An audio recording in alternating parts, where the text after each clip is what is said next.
a simple test here. Um, I have to put my settings all back to how they were before. So I'll just throw pink noise. That's on processor and the THX. So I'm not using the amp return because it's going to have a high frequency screen boost there. So I just put a little bit of compensation on the DCX just to flatten out the frequency response up this end a little bit because it was just shallowing a little bit. That's typically the I think could be anywhere in the B chain. That could be the AVR. That could be the Sony. It could be the DCX. Could be maybe the THX 3417. It could be maybe the Behringer EP 304 amplifier, which I assume it is the 304 because the 304 does have a slight frequency roll off, slightly rolls off a little bit. Anyway, so I'm using multi-channel stereo on the Denon. So let's go into audio and just still see the transparency there. Cinema EQ. So I'll turn it on. And that's where it drops down at. Yeah, I can hear the tone of the I can get it on the SPL meter. Okay, put it on A response. So I'll just put my SPL meter below the so I'm just having a look at see how much dB level. And just turn it up there.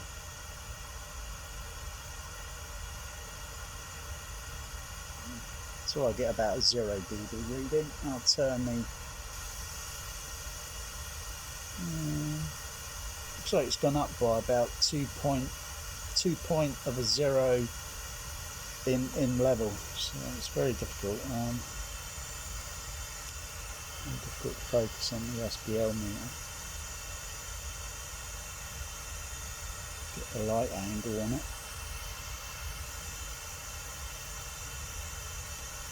Maybe I'll use the torch, it might help a little bit. Yeah, there we go. Okay. Turn the EQ, Cinema EQ on again.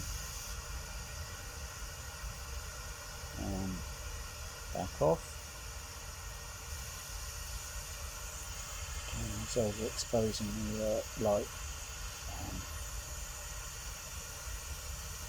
Just turn the fader down a little bit.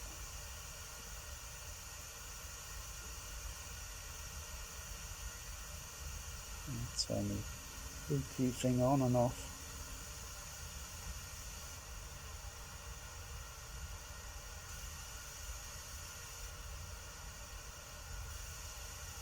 And you should hear it in the video.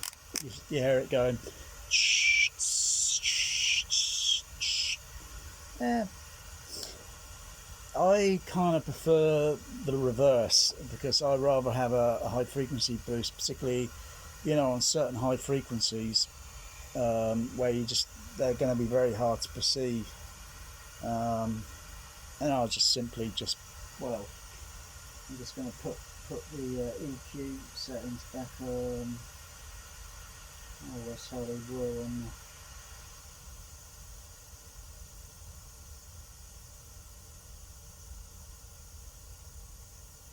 So I'm just going to put that back in again.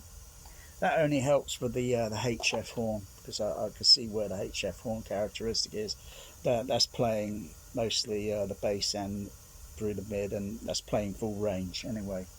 So the opposite, how that looks on the amp return is a bit more the opposite. So that's it. That's Cinema EQ, and if I turn on the Cinema EQ again, just goes down like so. Put it back on. But things like the CP cinema processors, they got usually you can either have a flat response or a screen channel compensation, which elevates the frequency.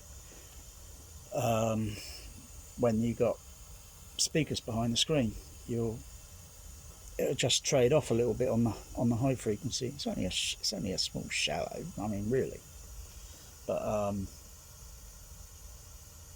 when a movie's sort of played back in the home, the speakers are not behind the screen, so therefore certain high frequencies are going to be a bit louder. Maybe if you put a screen up, yeah, even if you don't use the projector all the time, which I don't myself, and the OLED there and the screen speakers are all behind the screen there, all JBL Cinema Professional, kind of like double blind listening, so you've got no one would have no idea what speakers are behind that screen or where they're positioned, unless I turn the light on and you can see roughly where they're positioned. But some say they find it a little bit too harsh, and it also depends maybe on not just your age. Maybe have you been subjected to high sound pressure levels? What do you do? Have you got high frequency hearing loss? Maybe with a little bit of tinnitus. I got typical tinnitus. I don't have any high frequency hearing loss. I just got typical annoying hissing, which I've got presently in my ears at the moment. It comes and goes on and off most days, but most people do find it like a bit raspy. I usually tend to find it a little bit too harsh. That's a little bit more lower down the range, because between a 2 and 4 kilohertz range, it's where generally the hearing range is more sensitive. And I've got silicone ears that I can put on the microphones, and they give a rough calculation. They give a boost, yeah. Because sometimes you don't put that into consideration. You wouldn't even put it into consideration of the microphone, because you ain't got, say, like a silicone ear placed on it to simulate the ear canal, which has a certain resonance, and you got your ear on top here, you know, unless you're Reservoir Dogs, I'm deformed.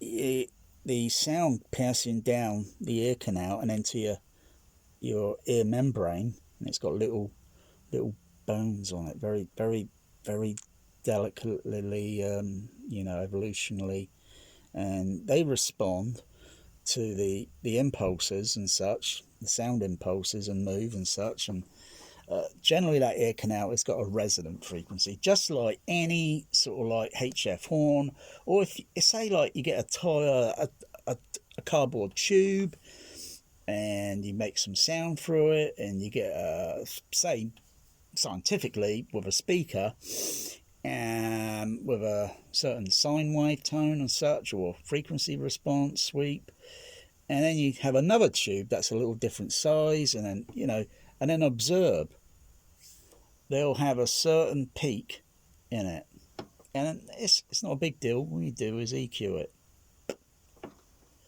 but it will sometimes have a kind of have this kind of, it's a kind of a blowing sound noise. It's a very sort of very strange thing to type, and then everyone reading it. It's better to do it with a video, because then yes, I get the idea. Otherwise you chasing your tail around in circles anyway. So that's high frequency, that's all more or less it does. That only applies to the screen speakers. It doesn't apply it to the surrounds, at least I don't think it does. Okay, I'll mute my surrounds on my Sony SDDS. I'll go and switch it on to the THX monitor. That's the direct signal going on processor. If I went to amp return on the surrounds, it will be a different frequency curve. And of course I'm using a Crown amplifier here, Crown CTS 8200s, and I've got one of them I need to repair all the relays on it, and another one that needs a new component put on it because it went bang. But let me turn this Cinema EQ thing on. I don't think it will change it, because I don't think it only applies to the screen channel.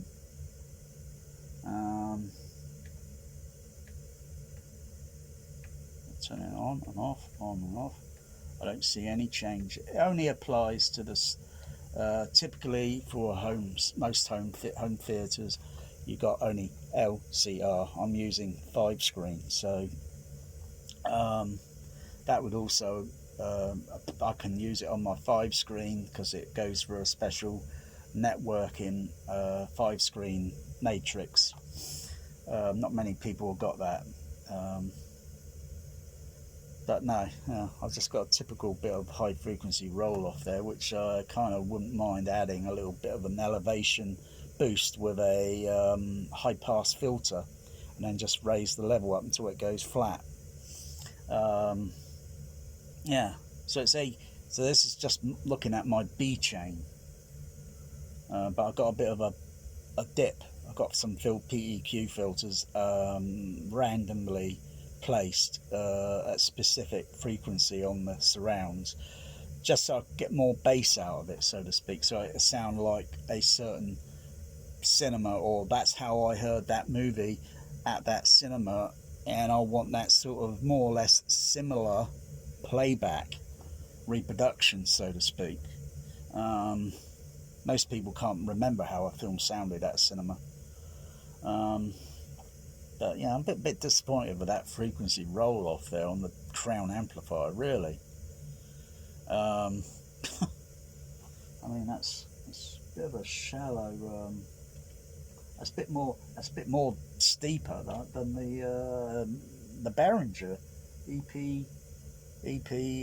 304 that I use for the HF horns. I'm not sure what the NX or iNukes or such. I'm not sure what their frequency response is like. Yeah, so I'll just raise it up there. Yeah. I'll go back to the Behringer on the. So I'll just mute the video, and then go back to the and get the level, adjust it to more or less where it is there. That's only a tiny little difference. It's only a little bit above. No, I've got to adjust that actually. Those are on trim pots on the, but no, there it's a little bit flat. I'll take that little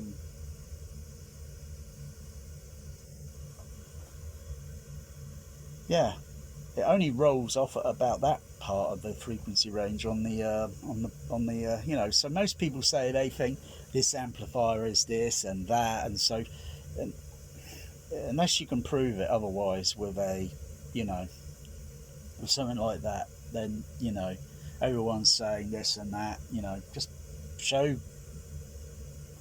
simply the pink noise on the RTA. You don't have to do a frequency sweep. That's pretty much flat. A frequency sweep would show me more or less the same. Yeah.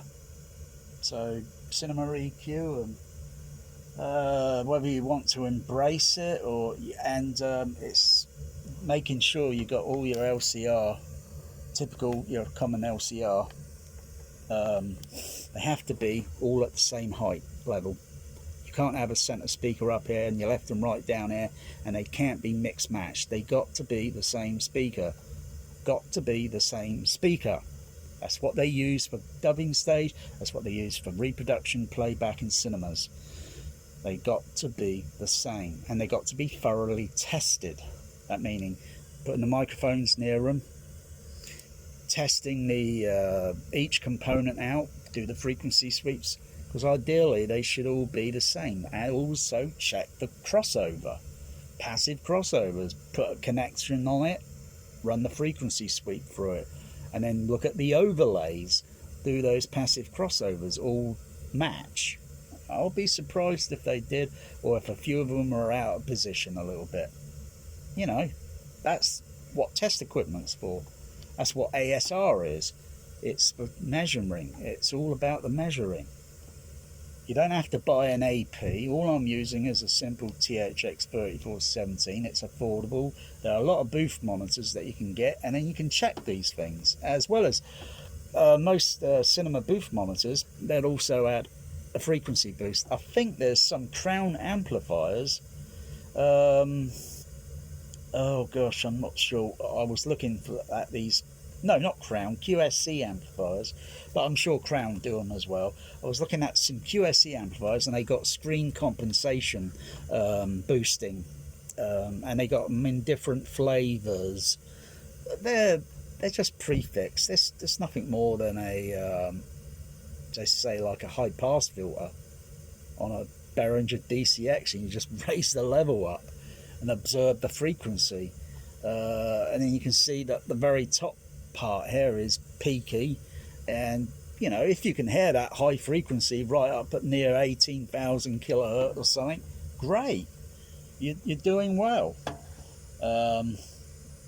But it takes a lot for it to achieve that. Otherwise, the screen compensation is going to shallow off some of those high frequencies in specific movies where you can hear like a pinching effect against your ear, and it feels like, oh, ouch.